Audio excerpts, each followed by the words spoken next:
MP হয়ে গেছে, জোরে কোন কথা ঠিক কিনা? ওই যখন বইমেলায় গেছিল তখনও বলছে ভুয়া ভুয়া ভুয়া ভুয়া। আজকে আমরা মাহফিলে সবাই বলবো আল্লাহর কোরআনের পক্ষে। ইসলাম ছাড়া যত ধর্ম পৃথিবীতে আছে সমস্ত ধর্মই হলো ভুয়া ধর্ম, জোরে কোন কথা ঠিক কিনা? আল্লাহ আমাদেরকে ভুয়া ধর্মের মধ্যে না ফাটায় সরাসরি জন্মগতভাবে সঠিক ধর্মে কবুল করেছেন। এজন্য খুশি না বেজার? তাহলে জবান খুলে আর একবার বলি আলহামদুলিল্লাহ।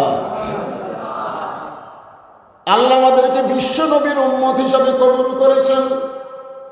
যেই নবীর উম্মতেরা জাহান্নামে যেতে পারে না, কারণ নবী উকিল হয়ে ব্যারিস্টার হয়ে আল্লাহর কাছে আমাদের পক্ষে ওকালতি করবেন। নবী বলেছেন, আমি যতক্ষণ বাহিরে থাকব আমার কোনো উম্মতকে জাহান্নামে ঢুকতে দিব না, আমি যেমন করি হোক তাকে জান্নাতে নিয়ে যাব। খুশি না বেজার? কপাল ভালো রে, ইসলামের মধ্যে জন্ম নিলাম আর বিশ্ব নবীর উম্মত হলাম। অনেকরা ইসলামের মধ্যে আদম আলাইহিস সালাম থেকে শুরু করে ঈসা আলাইহিস সালাম পর্যন্ত সমস্ত নবীর ধর্মই হলো ইসলাম, জোরে কোন কথা ঠিক কিনা? কিন্তু ওই সকল নবীর উম্মতের ভাগ্য খুব একটা ভালো না। কি জন্য ভালো না? কারণ প্রত্যেকটা নবী হাসরের ময়দানে বলবে আমার কি হবে, আমার কি হবে। নবীরা নিজেদেরকে নিয়ে ব্যস্ত থাকবে, আর আমাদের নবী আমার কি হবে এই কথা বলবে না, আমার উম্মতের কি হবে। খুশি না বেজার? এমন একজন নবীর উম্মত হওয়াতে আমাদের ভাগ্য এত ভালো, যার কারণে আমরা সকলে জবান করে বলবো আলহামদুলিল্লাহ। যেই কোরআন থেকে আপনার তাফসীর শুনবেন, আমি সেই কোরআনের 29 পারা, কোরআন কয় পারা? 30 পারা। হ্যাঁ, 30 পারা কোরআনের 29 পারার প্রথমে একটা সূরা, যে সূরার নাম হলো সূরা মুলক। যারা বলেন নাম কি? মুলক শব্দের অর্থ কি? হ্যাঁ, এই যে একজন সামনে থেকে বলছে রাজত্ব। অনেকে আমাদের মধ্যে বলে হুজুর রাজনীতি দান করেন না, কোরআনের মাহফিলে কোনো রাজনীতি চলবে না। অথচ রাজত্ব নামের একটা সূরাই কোরআনের ভিতরে আছে। ধরে কথা কোন আছে না? না আছে না? সেই সূরার প্রথমে আল্লাহ বললেন তাবারাকাল্লাযী বিয়াদিহিল মুলকু ওয়া হুয়া আলা কুল্লি শাইইন কাদির। মানে যে এলাকায় ইসলামী দল কম, ভেজাল দল বেশি, ওই এলাকায় কোরআন তেলাওয়াত করলে আল্লাহু আকবার স্লোগান খুব একটা শোনা যায় না। কেন? আমাদের বড় বড় দলের মধ্যে আল্লাহু আকবার নাই। জোরে কোন কথা ঠিক কথা কন। আজকে বাংলাদেশে কোনো বড় দলের মিছিল থেকে কেউ যদি আল্লাহু আকবার কয়, আর ঘাট ধরে বার করে দিল। কেন? আমাদের দল তো আল্লাহু আকবার নাই। তা আপনারা কি সেই দলের লোক নাকি? কি রে, কোরআন তেলাওয়াত শুনলে মানুষের ঈমান বাড়ে না কমে? ধরে কেন বাড়ে না কমে? ঈমান বাড়ার লক্ষণ কি? বাতিলের সাথে আপোষ করে চুপ থাকা। জীবন বাঁচানো ফরজ বাড়ে, জীবন বাঁচানো ফরজ। আজকে বাংলাদেশের মানুষ মুসলমান দাবি করে আর বাতিলের সঙ্গে আপোষ করে জীবন বাঁচানো ফরজ মনে করতেছে। জনগণ ঠিক কিনা? আর ফিলিস্তিনের মুসলমান বাতিলের সঙ্গে আপোষ না করে নিজের জীবন দিয়ে শাহাদাতের পিয়ালা পান করতেছে। জনগণ ঠিক কিনা? ভাই, মরা তো লাগবে। আপনি যতই চেষ্টা করেন, আপনি কি বাঁচতে পারবেন নাকি? তো বেঈমান হয়ে বেঁচে থাকার চাইতে ঈমান নিয়ে মরা অনেক ভালো। আপনার মরবার চাচ্ছেন না? চাচ্ছেন? সবাই ফাঁসির মিছিল করে, ফাঁসি ফাঁসি। আল্লাহ তাই ফাঁসির মিছিল করিস, তোর লজ্জা নাই? তোর নিজেরই মৃত্যু হবে। জোরে কোন কথা ঠিক কিনা? ফাঁসির একটা তারিখ আছে, মরার কোনো তারিখ? আপনারা বলেন তো, মরার কোনো তারিখ আছে? তাহলে ঈমানকে বাঁচানোর জন্য যখনই বক্তা কোরআন তেলাওয়াত করবে, জাদাতুহুম ঈমানান, আল্লাহ বলেছেন তেলাওয়াতের কারণে ঈমান বেড়ে যাবে। তো ঈমান বাড়ার লক্ষণ কিছু থাকা, আল্লাহু আকবার স্লোগান দেওয়া। আল্লাহ কোরআনে বলতেছেন ইন্নামাল মুমিনুনা আল্লাযীনা ইযা যুকিরাল্লাহু ওয়াজিলাত কুলুবুহুম ওয়া ইযা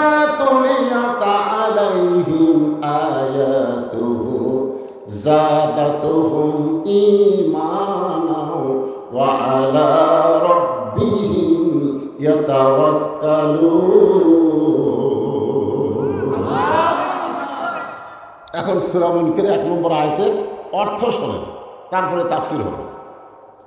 অর্থ হচ্ছে গোটা পৃথিবীর রাজত্ব, কর্তৃত্ব, মালিকানা একমাত্র কার হাতে? হাত মানে কি? হাত মানে বাংলাদেশের ক্ষমতা কার হাতে? না না না, গোটা পৃথিবী, এখানে বলা হচ্ছে গোটা পৃথিবীর ক্ষমতা। মনে হয় এর মধ্যে বাংলাদেশ বাদ আছে নাকি? বাংলাদেশ বাদ? অনেকে যে বলে আমার দল ক্ষমতা আছে রে, আমার চিনিস, আমার দল ক্ষমতা আছে। আল্লাহ বলতেছে তোর দল ক্ষমতা নাই, ক্ষমতায় আমি আল্লাহ আছি। যে কোনো মুহূর্তে তোর দলকে ক্ষমতা থেকে নামানোর ক্ষমতা কার? আর জোরে বলেন। অনেকে মনে করে হবি না, 5 তলা বিল্ডিং এর উপরে 1.5 লাখ টাকার খাট, 12,000 টাকার কম্বল, মাঘ মাসে 9টার সময় গাড়িতে বলতেছে আমার বাড়ি, আমার ঘর, আমার নামাইকে। কান্দের ফেরেশতা বলতেছে আল্লাহ, ঘুমের আগে দোয়া হলো আল্লাহুম্মা বিসমিকা আমুতু ওয়া আহইয়া। আর এই কি দোয়া করলো? এই যে বললো আমার নামাইকে। আল্লাহ বলে ঠিক আছে। রাত যখন 3টা বাজে তখন আল্লাহ 40 সেকেন্ডের একটা ভূমিকম্প দিয়েছে। ধরে কেউ কয় সেকেন্ডের? বিল্ডিং খালি 2 বার কাঁপা উঠছে। ওই এত ফোর্সে নামছে, যার লুঙ্গি যে কম্বলের মধ্যে খুলে আছে ওটাও পরার টাইম পায়। তখন ফেরেশতাকে আল্লাহ নামাইলা, তাই বলে ন্যাংটা করে নামালা। আল্লাহ বলতে চাও আলা কুল্লি শাইইন কাদির। জনগণ যদি নামাবার না পারে, আমি আল্লাহর নামান হলো ন্যাংটা করে। ধরে কেউ কি করে? আপনার মনে করতে তোর আমরা নামাবার পারতেছি না, তাই বলে কি নামবি না? উঠলে নামালে কেন? বিশ্বাস করেন আবার না করেন, নামবে ঠিকই, ইজ্জতের সাথে নামতে পারবে না। ধরে কথা ঠিক কি না? এই জন্য সবাই বিশ্বাস করবেন গোটা পৃথিবীর রাজত্ব, কর্তৃত্ব, মালিকানা একমাত্র কার হাতে? এখানে হাত মানে কি? অনেকে বলতেছে লোকটার হাত ভালো, বারে বলে না এরকম, লোকটার হাত ভালো, হাত আছে রে, হাত আছে। কত বড় হাত! আজকে আমরা কারো হাত বিশ্বাস করব না, বিশ্বাস করব ক্ষমতা একমাত্র আল্লাহ। ধরে কোন ঠিক কিনা? ওয়া আলা কুল্লি শাইইন কাদির। সমস্ত ক্ষমতার মালিককে। অনেকে বলে জনগণই ক্ষমতার উৎস, বলে কি বলে না? অনেকে বলে পানির অপর নাম জীবন।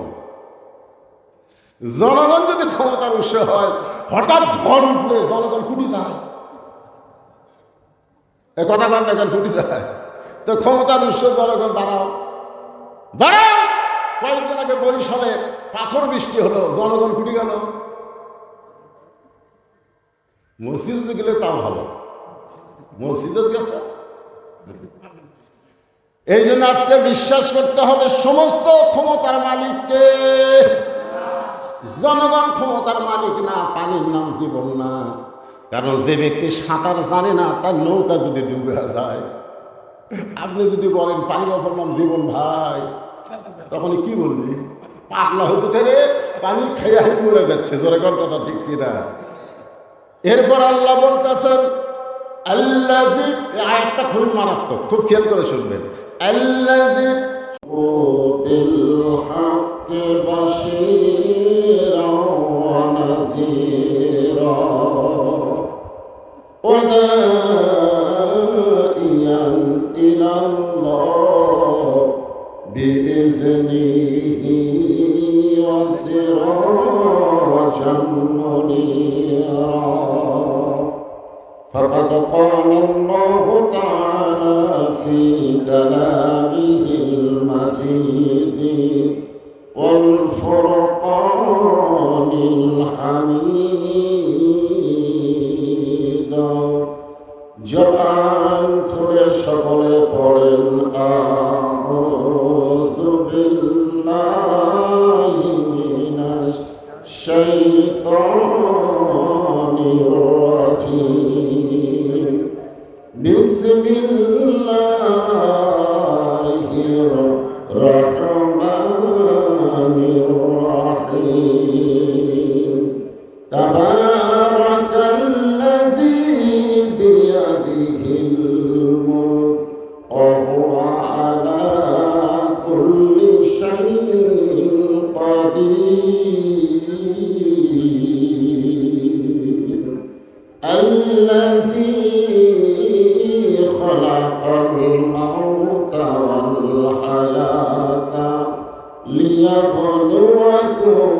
أيكم أحسن عملا وهو العزيز الغفور إن الله وملائكته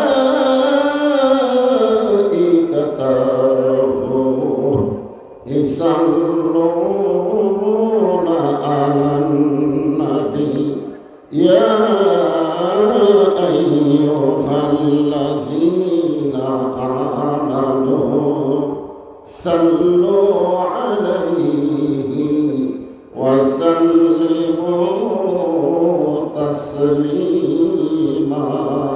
اللهم صل على محمد وعلى آل محمد كما صليت على إبراهيم وعلى آل إبراهيم إنك حميد مجيد اللهم بارك على محمد وعلى آل محمد كما باركت على إبراهيم وعلى آل إبراهيم إنك حميد مجيد يا أيها الذين آمنوا اذكروا الله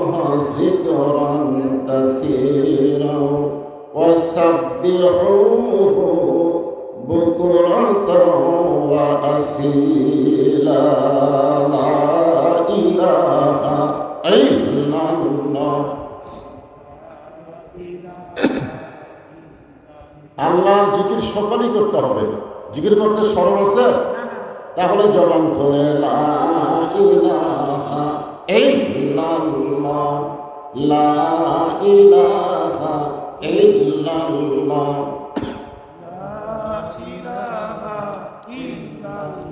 চাঁদ সূরজ আর গ্রহ তারা আল্লাহ নামের পাগল পারা চাঁদ সূরজ আর গ্রহ তারা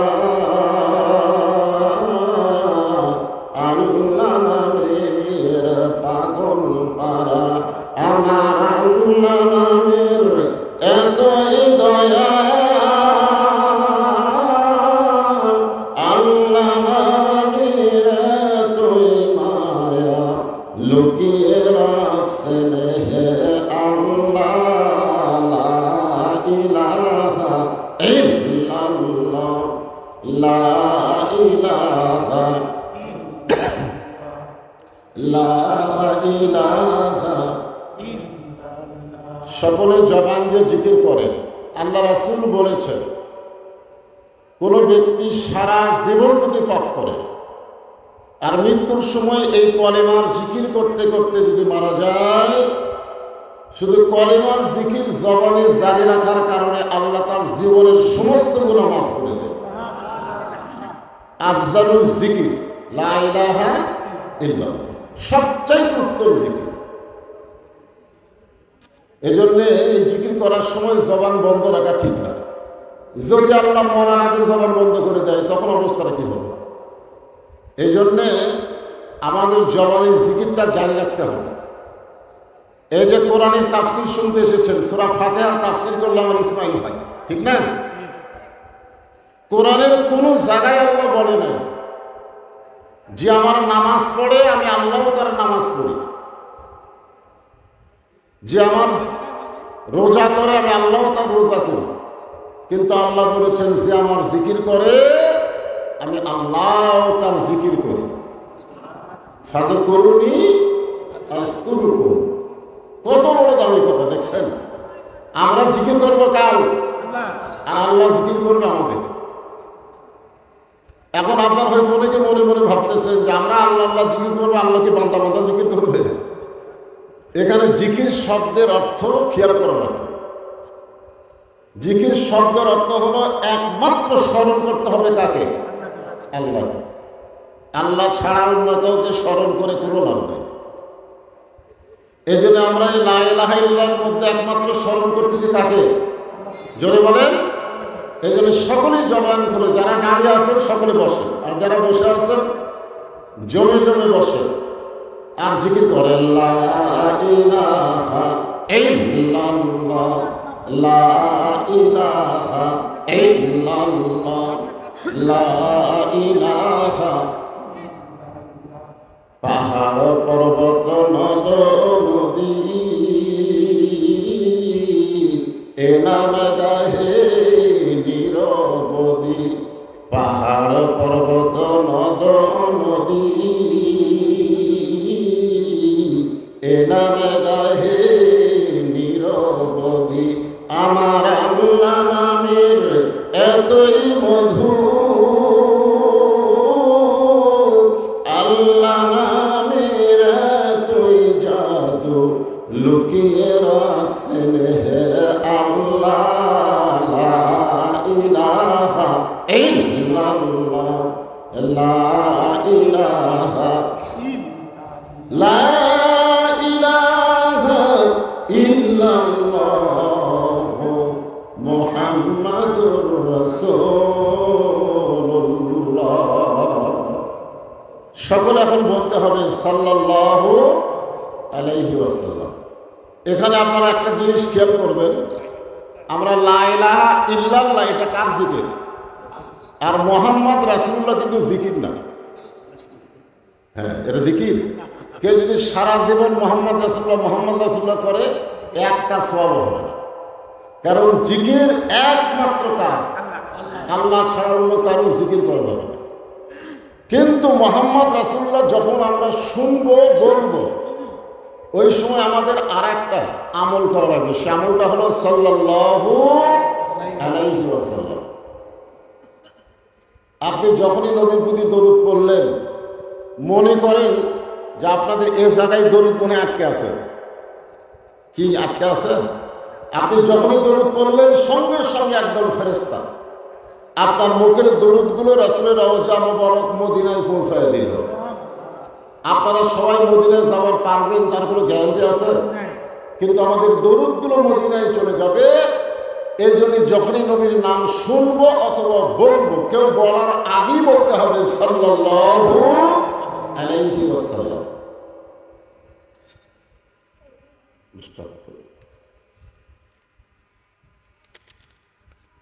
চক দেবীরামপুর মধ্যপাড়া জামে মসজিদ কমিটি কর্তৃক আয়োজিত আজকের এই তাফসীরুল কোরআন মাহফিলে আল্লাহ তাআলা যিনাকে সম্মানিত সভাপতির আসনে কবুল করেছেন, আজকের এই মাহফিলের সম্মানিত সভাপতি জনাব মোহাম্মদ দবির উদ্দিন দুলাল আছেন তো?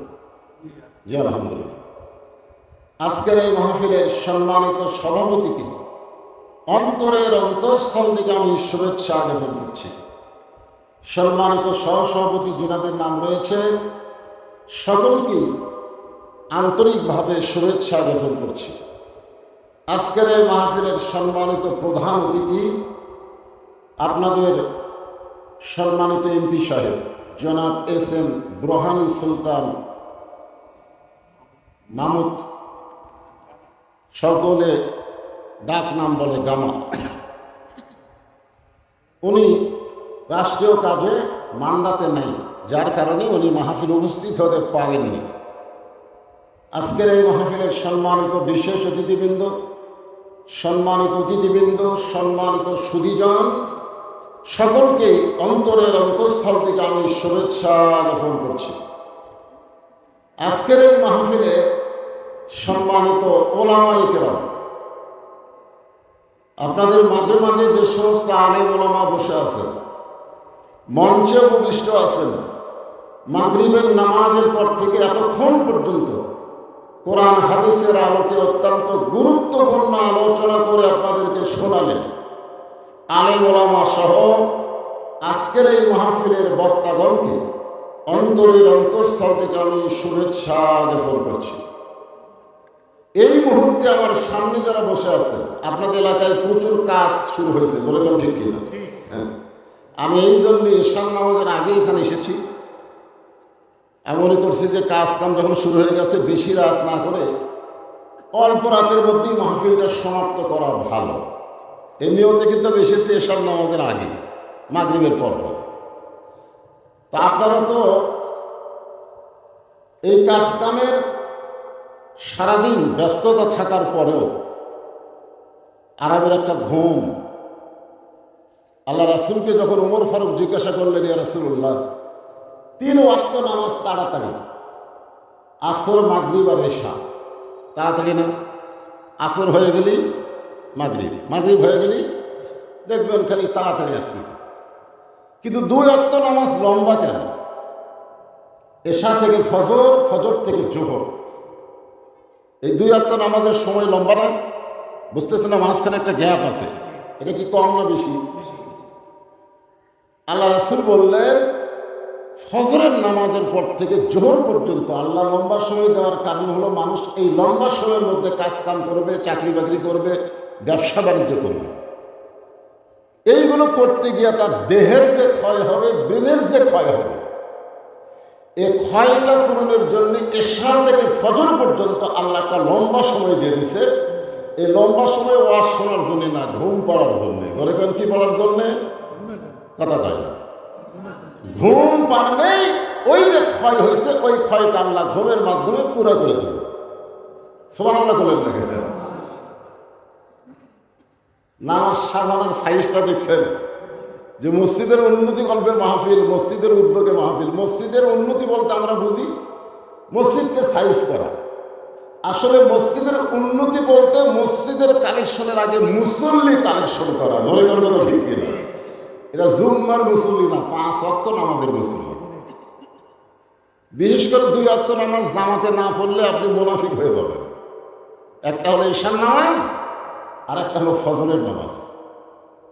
তো যাই হোক, শরীর ক্লান্ত থাকার পরেও আমাকে এক সময় বলতে যে হুজুর মাহফিলে লোকজন হচ্ছে না, আসতেছে না। আমি তখন মনে করলাম হয়তো কাজ কামের কারণেই লোকজন হচ্ছে না, কিন্তু এখন দেখতেছি বসার জায়গা নেই। তার মানে লোকজন আশেপাশে ঘোরাঘুরি করতেছিলেন। কোন একটা বক্তাকে টার্গেট করে অসল্য হবে না তো, আল্লাহর কোরআনকে টার্গেট করে মাহফিল আসতে হবে। জোরের কথা ঠিক কিনা? এ ভাই, পিছনে কিছু লোক দাঁড়িয়ে আছে, আপনারা তাদেরকে বসতে দেন, আপনাদেরই ভাই তো। হ্যাঁ, গরমের দিন বেশি চাপতে বলবো না, যতদূর পর্যন্ত চাপা যায় আল্লাহর রাস্তায় চেপে চেয়ে বসেন। আমি আমার অন্তরের অন্তঃস্থল থেকে আপনাদের সবাইকে শুভেচ্ছা জ্ঞাপন করছি। সম্মানিত মা বোনেরা, পর্দার অন্তরালে বসে বসে যারা আলোচনা শুনতেছেন, তাদেরকে শ্রদ্ধা জ্ঞাপন করে এই মুহূর্তে জানতে চাচ্ছি আপনারা সকলে কেমন আছেন? আলহামদুলিল্লাহ রব্বিল আলামিন। সূরা ফাতিহার তাফসীর তো শুনলেন, পুরোপুরি প্রশংসা করা লাগবে। আপনি যখন বলবেন আলহামদু, এই আলহামদু শব্দের অর্থ হলো প্রশংসা করিতেছি। আপনি যখন আলহামদু বললেন তখন আল্লাহ কি বসে থাকে নাকি? আল্লাহ বলতেছে লিমানিল হাম, তুমি কার প্রশংসা করতেছ? তখন আমরা বলি লিল্লাহে, আমরা আল্লাহর প্রশংসা করতেছি। তখন আল্লাহ বলেন মানিল্লাহ, কোন আল্লাহ? এখনই তো সমস্যা। এটা আমাদের এক নেতা বলল যে 4 লক্ষ মানুষের আস্থা, আপনাদের এমপি সাহেবকে আস্থা বলল। কত জায়গা শুনি যে শেষ আশ্রয়, হ্যাঁ আশ্রয়স্থল বলে, এরকম বলে কি বলে না? এগুলো বলা সম্পূর্ণ মুশরিকি, বেদাত না, সম্পূর্ণ শিরকি। বলা যাবে তো? আল্লাহ কেন বলতেছে মানিল্লাহ, কোন আল্লাহ? কারণ আল্লাহ জানে এরকে মুখত এক আল্লাহ, ভিতরে মেলা আল্লাহ, আল্লাহর হিসেব। এরা মাঝে মধ্যে আবাদ দেখে বলে এবার আবাদ হচ্ছে না, খাবো কি? এদের বিশ্বাস আবাদই খাওয়ায়। এরা মাঝে মধ্যে আফসোস করে বলে লেখাপড়া শিখলাম, চাকরি বাকরি হচ্ছে না, চলবো কেমনে? বিশ্বাস করে চাকরি চলা। মাঝে মধ্যে এরকম বলে যে যে ব্যবসা হচ্ছে না, এখন তার ব্যবসা নেই, ব্যবসা না হলে বাঁচি কেমন?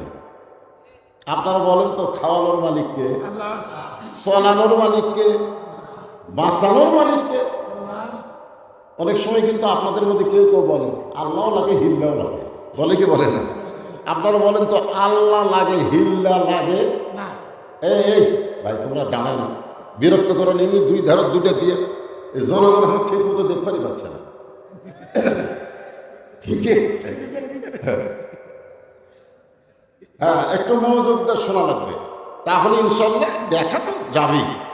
এরা মিডিয়া কিন্তু আপনাদের এই মাহফিলটা এখানে নেই, এটা গোটা পৃথিবী, গোটা বিশ্ব লাইভের মাধ্যমে জানতে পারছে আজকে মান্দা একটা মাহফিল হচ্ছে। বলেন সুবহানাল্লাহ। আগে কিন্তু এই সুযোগ ছিল না। আমরা আগে এক জায়গায় ফাটাফাটি বাস করে চলে যাইতাম, খালি ওই এলাকার লোকেরাই জানতো, বুঝলেন? আমি এক জায়গায় সেই রকম ফাটাফাটি বাস করছি, মনে করছি কিছুই হবে না। 100 কিলো পরে এসে দেখি পুলিশ আমার গাড়ি আটকাই দিল। কি কথা কয়ে আছেন, লাইভে সব দেখছি। আপনি সরকারি বিরুদ্ধে বাস করবেন আর সরকারি রাস্তার মধ্যে চলবেন, জেলখানার ঢোকা লাগবে। যেরকম কোন খারাপ ঢোকা লাগবে? এই মিডিয়া যেমন ভালো, আবার বক্তাকে সাইজ করার জন্য একটা উপযোগী মাধ্যম, ঠিক কিনা কথা? তো যাই হোক, আমি এনাদেরকে বলবো আর ওটাউটির দরকার নাই, লাঠি খারাপ হয়ে গেছে, যা হচ্ছে হবে।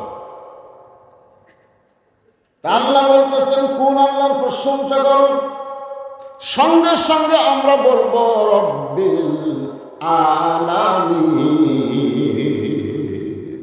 আমরা এমন একজন আল্লাহর প্রশংসা করি যিনি হলেন গোটা বিশ্বের প্রতিপালক।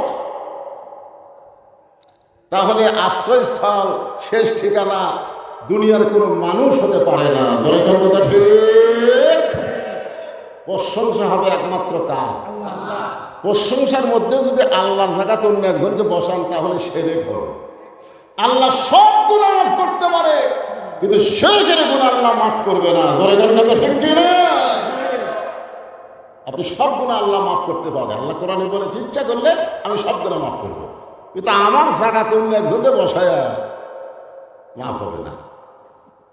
এই জন্য প্রশংসা যখন করবো আদায়াতি না পুরোপুরি।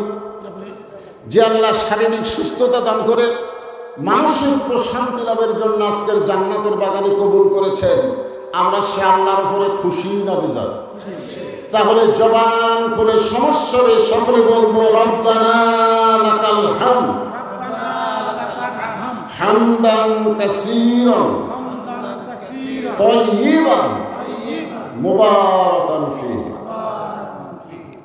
আমরা এমন একজন আল্লাহর প্রশংসা করলাম যে আল্লাহ আমাদেরকে মুসলমানের ঘরে মুসলমান হিসাবে আমাদের কবুল করেছে। খুশি না বেজার? আল্লাহ ইচ্ছা করলে আমাদেরকে হিন্দু বানাবার পারতেন, আল্লাহ ইচ্ছা করলে ইহুদি খ্রিস্টানদের ঘরেও আমাদেরকে প্রেরণ করতে পারতেন, কিন্তু আল্লাহ ওই সকল ঘরে না পাঠায়া আমাদেরকে সরাসরি মুসলমানের ঘরে কবুল করেছে। আপনারা বলেন তো, ইসলাম ছাড়া যত ধর্ম পৃথিবীতে আছে এগুলো ধর্ম ঠিক না ভুয়া? জোরে করো, আরো জোরে। এ কথা কি বক্তা? এ কথা কার? আল্লাহ কোরআনে বলেন ওয়ামান ইয়াবতাগি গায়রাল ইসলাম দীনান ফালাই ইউকবালা মিনহু। ইসলাম ছাড়া অন্য কোনো ধর্মকে যদি গ্রহণ করে আল্লাহ বলেছেন সেইটা কবুল করা হবে না। এ আয়াত দিয়ে কি বোঝা গেল? ইসলাম ছাড়া যত ধর্ম পৃথিবীতে আছে সমস্ত ধর্ম হলো ভুয়া ধর্ম। বলেছেন কি ধর্ম? বর্তমানে বাংলাদেশে ভুয়া ভুয়া একটা রব আছে না নাই? আমি যেই বলবো ইসলাম ছাড়া যত ধর্ম আছে সমস্ত ধর্ম কি, আপনারা বলবেন ভুয়া। কি বলবেন? ইসলাম ছাড়া সমস্ত ধর্ম কি? আমাদের বগুড়ার হিরো আলমের নাম শুনছেন? ও যখন 21-এর বইমেলায় গেছিল তখন 21-এর বইমেলার লোকজন হিরো আলমকে বললো ভুয়া ভুয়া ভুয়া ভুয়া। হিরো আলম, হ্যাঁ। তারপর এক বুড়া মানুষ একটা ছুরিক বিয়ে করছে, এটা ইয়ং জেনারেশন জানে, এর নাম হলো মোস্তাক আহম্মদ। ওই বুড়া করছে এক চিংড়ি। ওই চ্যাংড়া বউ নিয়ে ব্যাপারটা হয়ে যখন বইমেলায় গেল তখন বইমেলার সবাই বললো ভুয়া ভুয়া ভুয়া ভুয়া। মোস্তাক আহমদ যদি ওর বউটাকে চ্যাংড়াই করুক আর ছড়ি করুক, যেটাই করুক, যদি বোরকার মধ্যে রাখতো, পর্দার মধ্যে রাখতো, তাহলে ভুয়া ভুয়া শব্দ শোনা লাগতো না। ধরে কর কথা ঠিক কিনা? আপনি যদি বুড়া বয়সে একটা যুবতী বিয়ে করেন, মন চাই করেন, অসুবিধা নেই, কিন্তু বোরকার মধ্যে রাখেন, পর্দার মধ্যে রাখেন, দুনিয়ার কেউ জানতে পারবে না। ধরে কর কথা ঠিক কিনা? কারণ মেয়ে মানুষকে রাখতে হবে কোথায়? পর্দার মধ্যে রাখা লাগবে না? এ কথা কার? আরো জোরে বলেন। আল্লাহ কোরআনে বলেন, ওয়াকারনা ফি বুয়ুতিকুন্না ওয়ালা তাবাররাজনা তাবাররুজাল জাহিলিয়াতিল উলা। আর একজন নেতা আছে বাংলাদেশে, বিসমিল্লাহ ঠিক মতো কর মারে না, এমপি হয়ে গেছে। জোরে কোন কথা ঠিক কিনা? ওই যখন বইমেলায় গেছিল তখনও বলছে ভুয়া ভুয়া ভুয়া ভুয়া। আজকে আমরা মাহফিলে সবাই বলবো আল্লাহর কোরআনের পক্ষে। ইসলাম ছাড়া যত ধর্ম পৃথিবীতে আছে, সমস্ত ধর্মই হলো ভুয়া ধর্ম। ধরে কোন কথা ঠিক না? আল্লাহ আমাদেরকে ভুয়া ধর্মের মধ্যে না পাঠায় সরাসরি জন্মগতভাবে সঠিক ধর্মে কবুল করেছেন। এগুলি খুশি না বেজার? তাহলে জবান খুলে আর একবার বলি আলহামদুলিল্লাহ। আল্লাহ আমাদেরকে বিশ্ব নবীর উম্মত হিসাবে কবুল করেছেন। যেই নবীর উম্মতেরা জাহান্নামে যেতে পারে না, কারণ নবী উকিল হয়ে, ব্যারিস্টার হয়ে আল্লাহর কাছে আমাদের পক্ষে ওকালতি করবেন। নবী বলেছেন, আমি যতক্ষণ বাহিরে থাকব আমার কোনো উম্মতকে জাহান্নামে ঢুকতে দিব না, আমি যেমন করি হোক তাকে জান্নাতে নিয়ে যাব। খুশি না বেজার? কপাল ভালো রে, ইসলামের মধ্যে জন্ম নিলাম আর বিশ্ব নবীর উম্মত হলাম। অনেকরা ইসলামের মধ্যে আদম আলাইহিস সালাম থেকে শুরু করে ঈসা আলাইহিস সালাম পর্যন্ত সমস্ত নবীর ধর্মই হলো ইসলাম। জোরে কোন কথা ঠিক কিনা? কিন্তু ওই সকল নবীর উম্মতের ভাগ্য খুব একটা ভালো না। কি জন্য ভালো না? কারণ প্রত্যেকটা নবী হাসরের ময়দানে বলবে আমার কি হবে, আমার কি হবে।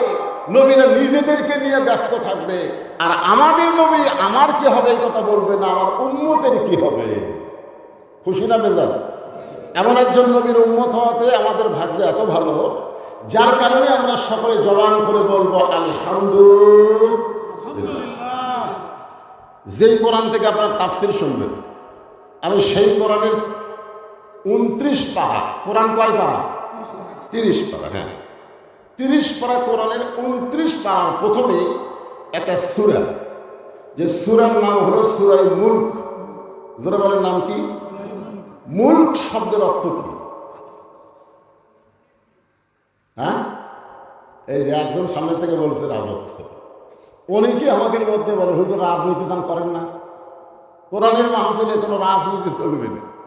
অথচ রাজত্ব নামের একটা সূরাই কোরআনের ভিতরে আছে। ধরে কথা কোন আছে না? না আছে না? না। সেই সূরার প্রথমে আল্লাহ বললেন, তাবারাকাল্লাযী বিয়াদিহিল মুলকু ওয়া হুয়া আলা কুল্লি শাইইন কাদির। মানে যে এলাকায় ইসলামী দল কম, ভেজাল দল বেশি, ওই এলাকায় কোরআন তেলাওয়াত করলে আল্লাহু আকবার স্লোগান খুব একটা শোনা যায় না। কেন? আমাদের বড় বড় দলের মধ্যে আল্লাহু আকবার নাই। জোরে কর কথা ঠিক কথা কর। আজকে বাংলাদেশের কোনো বড় দলের মিছিল থেকে কেউ যদি আল্লাহু আকবার কয়, আর ঘাট ধরে বার করে দেবে। কেন? আমাদের দল তো আল্লাহু আকবার নাই।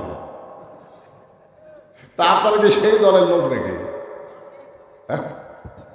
কি রে? কোরআন তেলাওয়াত শুনলে মানুষের ঈমান বাড়ে না কমে? ধরে কেন বাড়ে না কমে? ঈমান বাড়ার লক্ষণ কি? বাতিলের সাথে আপোষ করে চুপ থাকা। জীবন বাঁচানো ফরজ বাড়ে, জীবন বাঁচানো ফরজ। আজকে বাংলাদেশের মানুষ মুসলমান দাবি করে আর বাতিলের সঙ্গে আপোষ করে জীবন বাঁচানো ফরজ মনে করতেছে। ধরে কেন কথা ঠিক না? আর ফিলিস্তিনের মুসলমান বাতিলের সঙ্গে আপোষ না করে নিজের জীবন দিয়ে শাহাদাতের পিয়ালা পান করতেছে। ধরে কেন ঠিক কিনা ভাই? মরা তো লাগবেই। আপনি যতই চেষ্টা করেন, আপনি কি বাঁচতে পারবেন নাকি? তো বেঈমান হয়ে বেঁচে থাকার চাইতে ঈমান নিয়ে মরা অনেক ভালো। আপনার মরবার চাচ্ছেন না? চাচ্ছেন? হ্যাঁ, সবাই ফাঁসির মিছিল করে, ফাঁসি ফাঁসি। আল্লাহ কাই ফাঁসির মিনিস করিস, তোর লজ্জা নাই? তোর নিজেরই মৃত্যু হবে। জোরে কোন কথা ঠিক কিনা? ফাঁসির একটা তারিখ আছে, মরার কোনো তারিখ? আপনারা বলেন তো, মরার কোনো তারিখ আছে? তাহলে ইমানকে বাঁচানোর জন্য যখনই বক্তা কোরআন তেলাওয়াত করবে, জাদাতুহুম ঈমানান, আল্লাহ বলেছেন তেলাওয়াতের কারণে ইমান বেড়ে যাবে। তো ইমান বাড়ার লক্ষণ কিছু থাকা, আল্লাহু আকবার স্লোগান দেওয়া। আল্লাহ কোরআনে বলতেছেন, ইন্নামাল মুমিনুনা আল্লাযীনা ইযা যুকিরাল্লাহু ওয়াজিলাত কুলুবুহুম ওয়া ইযা তুলিয়াত আলাইহিম আয়াতুহু যাদাতুহুম ঈমানাও ওয়া আলা রাব্বিহিম ইয়াতাওয়াক্কালুন। এখন সূরা মুলকের 1 নম্বর আয়াতের অর্থ শোনেন, তারপরে তাফসীর হবে। অর্থ হচ্ছে, গোটা পৃথিবীর রাজত্ব, কর্তৃত্ব, মালিকানা একমাত্র কার হাতে? হাত মানে কি? হাত মানে বাংলাদেশের ক্ষমতা কার হাতে? না না না, গোটা পৃথিবী, এখানে বলা হচ্ছে গোটা পৃথিবীর ক্ষমতা। মনে হয় এর মধ্যে বাংলাদেশ বাদ আছে নাকি? বাংলাদেশ বাদ? অনেকে যে বলে আমার দল ক্ষমতা আছে রে, আমার চিনিস, আমার দল ক্ষমতা আছে। আল্লাহ বলতেছে, তোর দল ক্ষমতা নাই, ক্ষমতায় আমি আল্লাহ আছি। যে কোনো মুহূর্তে তোর দলকে ক্ষমতা থেকে নামানোর ক্ষমতা কার? আর জোরে বলেন। অনেকে মনে করে হবি না,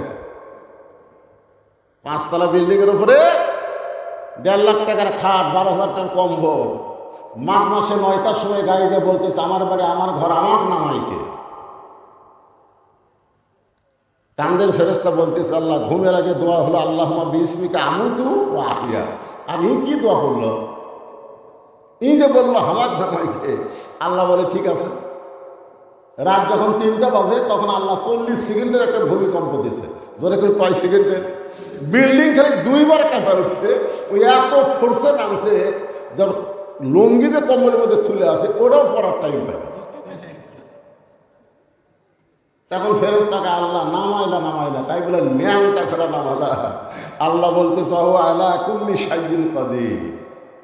জনগণ যদি নামাবার না পারে, আমি আল্লাহর নামান হলো ন্যাংটা করে। ধরে কি করে? আপনার মনে করতে তোর আমরা নামাবার পারতেছি না, তাই বলে কি নামবি না? উঠলে নামা লাগবে। বিশ্বাস করেন আবার না করেন, নামবে ঠিকই, ইজ্জতের সাথে নামতে পারবে না। ধরে কথা ঠিক কি না? এই জন্য সবাই বিশ্বাস করবেন, গোটা পৃথিবীর রাজত্ব, কর্তৃত্ব, মালিকানা একমাত্র কার হাতে? এখানে হাত মানে কি? অনেকে বলতেছে লোকটার হাত ভালো পারে, বলে না এরকম, লোকটার হাত ভালো, হাত আছে রে, হাত আছে। কত বড় হাত! আজকে আমরা কারো হাত বিশ্বাস করব না, বিশ্বাস করব ক্ষমতা একমাত্র আল্লাহ। ধরে কোন ঠিক কিনা? অহু আলা কুল্লি শাইইন কাদির। সমস্ত ক্ষমতার মালিককে। অনেকে বলে জনগণই ক্ষমতার উৎস, বলে কি বলে না?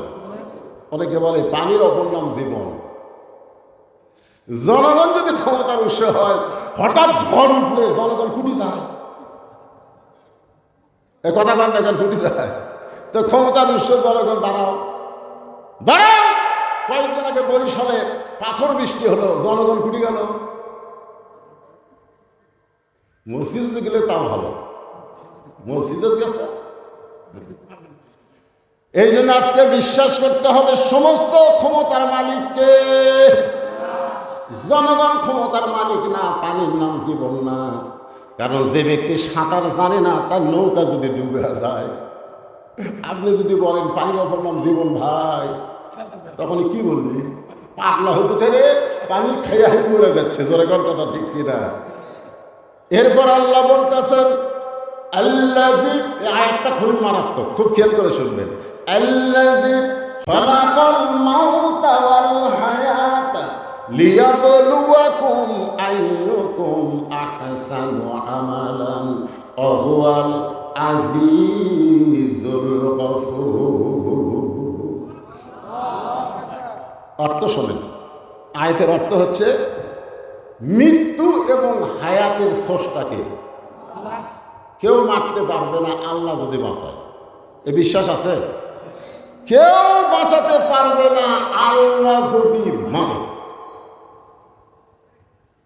আল্লাহ বলতেছেন তোমাদেরকে পরীক্ষা করা হবে, লিয়াবলুয়াকুম মানে তোমাদেরকে পরীক্ষা করা হবে, আইয়ুকুম আহসানু আমালা সুন্দর আমলের পরীক্ষা। আপনার বলেন তো বাংলাদেশের মুসলমান সুন্দর আমল করতে চায়?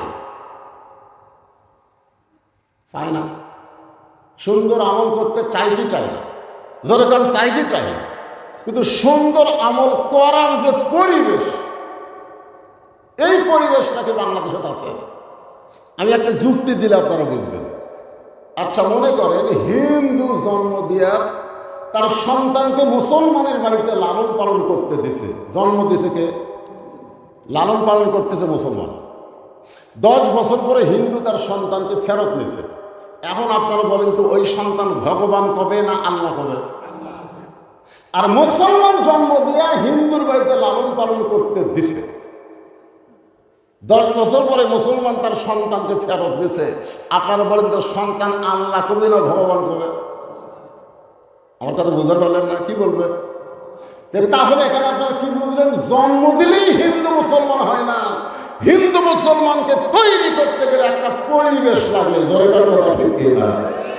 বর্তমানে আপনাদের মান্দার যে পরিবেশ চলতেছে, এটা কি পরিবেশ? হিন্দু না মুসলমান? কথা কি মিশালা দোয়াশলা, মানে বিলের মধ্যে আমার ওয়াজ, বিল চলন বিলের ভেতরে ওয়াজ। আমার বলতে হুজুর এমন অবস্থা হচ্ছে নৌকাও চলতেছে না, হুন্ডাও চলতেছে না, এর নাম হলো দোয়াশলা। আপনাকে মসজিদে চলতেছে আল্লাহর কাম, আর বাড়ির চিন্তা করে দেখতে হবে তো। এই পরিবেশে আমাদের সন্তানগুলো, যুবকগুলো কোরআনের মাহফিলের সাথে বসে আছে। এদের বসে গেছে যুবকগুলো, আলহামদুলিল্লাহ। এদেরকে সঠিক মেসেজ, সঠিক জিনিসটা দাওয়াতের মাধ্যমে, কোরআনের মাধ্যমে, তাফসীরের মাধ্যমে বলার দরকার আছে না নাই? জোরে করে আছে না নেই?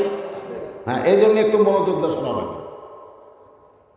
যুবকদের জন্যই কথাটা আমি টার্গেট করে বলতেছি, কারণ যৌবনটা খুব দামি জিনিস। সারা জীবন ঘুষের চাকরি করছে, ঘুষ খাচ্ছে, 7 তলা বাড়ি বানাচ্ছে। এখন চাকরি শেষ হলে ওই বুড়া তওবা করতেছে, আল্লাহ আমি আর ঘুষ খাবো না, আল্লাহ আমি আর ঘুষ খাবো না। আল্লাহ কাছে তোর চাকরি আছে? চাকরি যতদিন ছিল ততদিন তওবা করিসনি, চাকরি গেছে তওবা করতেছিস। বুড়া হয়ে গেছে, দৌড়বার পারে না, ওই এখন বলতেছে আমি আর চুরি করবো না। আল্লাহ আল্লাহ কাছে হাঁটতেই পারিস না, শয়তান তুই চুরি করবি কেন? এই জন্যে সব বয়সে তওবা, সব বয়সে ফিরে আসা আল্লাহ পছন্দ করে না। যৌবন বয়সে ভুল পথ থেকে সঠিক পথে আসা লাগবে। যখন হবে চামড়া ঢিল, আল্লাহর সাথে দিছে মেয়ে। এখন বুড়াগুলো মসজিদে নামাজ পড়ে যায়, যা গল্প করে, ছেলেগুলো সব খারাপ হয়ে গেছে, নামাজ পড়ে না। জুম্মার দিনে মসজিদে আসে, সবার শেষে আগেই বাড়ি হয়ে যায়। তুমি যখন যুবক ছিলে তোমার খবর কি? বুড়া বলতে যে আমি যা খারাপ আছো ভাই। তার মানে বোঝা গেল যৌবন বয়সটা আল্লাহ যেমন পছন্দ করে, শয়তান তেমন নষ্ট করার চেষ্টা করে। এরকম ঠিক কিনা? তাই যুবকদেরকে টার্গেট করে আমি কথাটা বলবো, পর্দার অন্তরালে আমার যে সমস্ত যুবতী মা আছে তাদেরকেও লক্ষ্য করে কথাটা বলা লাগবে। যুবক আর যুবতী ভালো, সব ভালো হয়ে যাবে। ঠিক কিনা? এই 2 ফুচকা লাভ করতে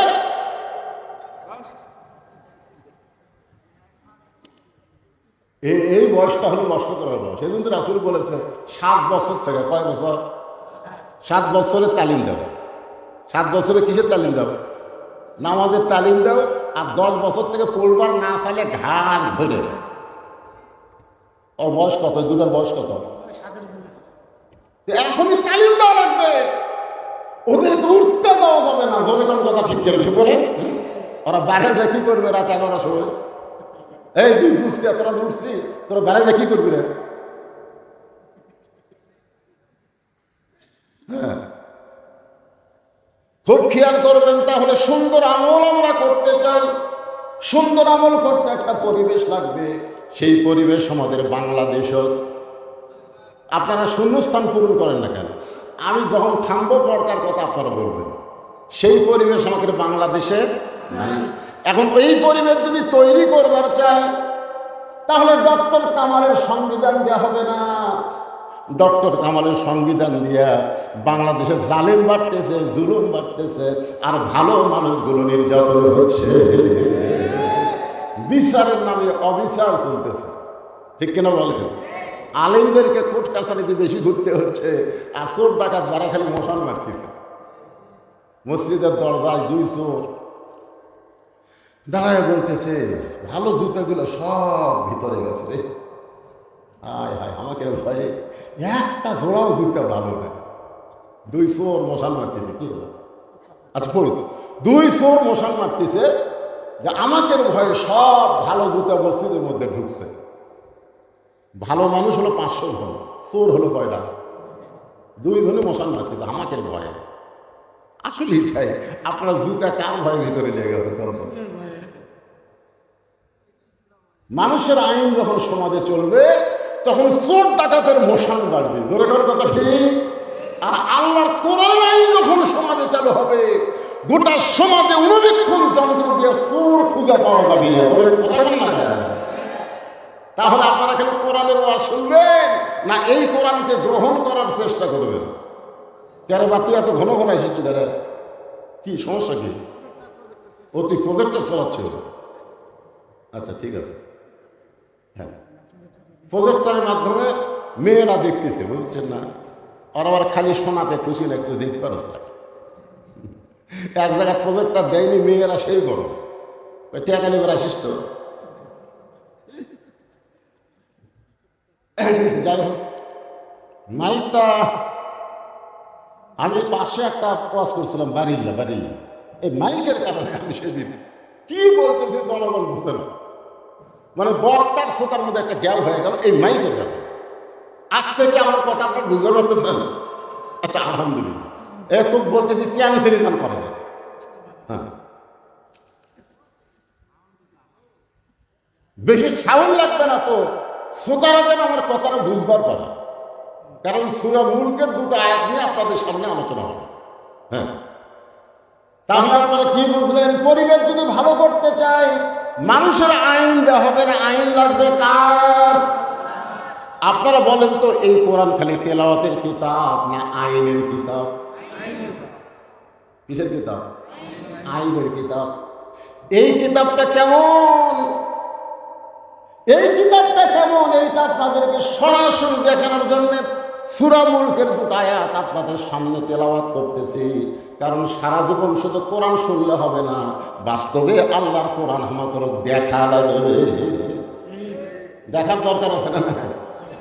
বর্তমান নির্বাচনের সাইজ দেখে ভালো মানুষগুলো আর নির্বাচনও দাঁড়াচ্ছি না, কারণ ভোটের আগে ভোট হয়ে যায়। ধরে কেন ঠিক কিনা ভাই? যান, আজকে দেখলাম আপনাদের চেয়ারম্যান সাহেব দুনিয়ার থেকে চলে যাওয়ার পরে আমার আর একটা চেয়ারম্যান আছে। ওই চেয়ারম্যান যদি মসজিদের মধ্যে যায় হুজুর না পায়, আপনি বলেন তো নামাজ পড়ানোর মতন যোগ্যতা আছে না? নাই। এই কথা না কেন? আপনার ইউনিয়ন সাহেব, ইউনিয়ন চেয়ারম্যান যদি যায় দেখে মসজিদে হুজুর নাই, তাহলে নামাজ খালি পড়বি না পড়াবার পারবি? আর অন্য কোনো নেতা যদি যায় দেখে হুজুর নাই, তখন খালি ঘড়ির দিকে তাকাবি, একটা হুজুরও নেই। ডাইরেক্ট তেমন কথা বলবো না, ইশারা দিয়ে বলবো, বোঝার চেষ্টা করবেন। একটু মনোযোগ দিয়ে শুনলেই বুঝবেন এই কোরআনটা দেখতে কেমন। নিজের চোখে দেখার জন্য ছদ্মবেশে মদিনার অলি গলিতে হযরত ওমর ঘুরতেছে শুধুমাত্র আল্লাহর কোরআনকে দেখার জন্য। সুবহানাল্লাহ। হঠাৎ হযরত ওমর দেখতে পায় 2 পাহাড়ের মাঝখানে বিস্তীর্ণ মরুভূমি। ওই মরুভূমির মধ্যে একজন রাখাল উট আর দুম্বা চড়ায়।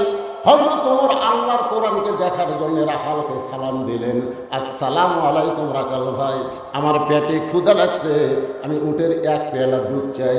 রাখাল মুচকি মুচকি হাসে।